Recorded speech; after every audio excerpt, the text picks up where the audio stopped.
Well, for many students, summer break means fun in the sun, but for thousands of children who depend on school meals, it means going hungry. Eyewitness News reporter Addie Guajardo spoke with a Boy Scout helping to stop hunger this summer by putting breakfast on the table. Variety there. Max, mixing it up.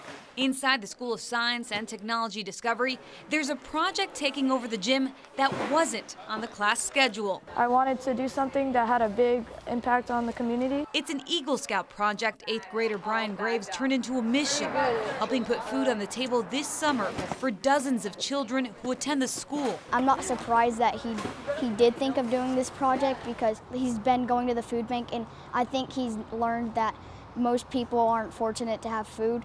With the help of the San Antonio Food Bank, his family and Scout friends, they loaded one tote at a time. 7 boxes of cereal, and then I'm gonna put the gift cards in, which is 4 gift cards for the milk. I think it's really nice to help people that are in need of food that don't have it. They'll help feed 100 families this summer who depend on the school for their meals. Currently, we have about 60% of our families who are on the free reduced lunch program. Through talking with students, we started finding out a large majority of our students were going through the weekend without a lot of nutrition due to the families not prepared financially to support breakfast and lunch and snacks over the weekend. According to the San Antonio Food Bank, 1 in 4 children in San Antonio experience hunger over the summer, and more than 200,000 students in Bexar County are at risk of going hungry this summer. It's a worldwide issue. Graves is tackling the hunger problem here in his community. Pretty amazing.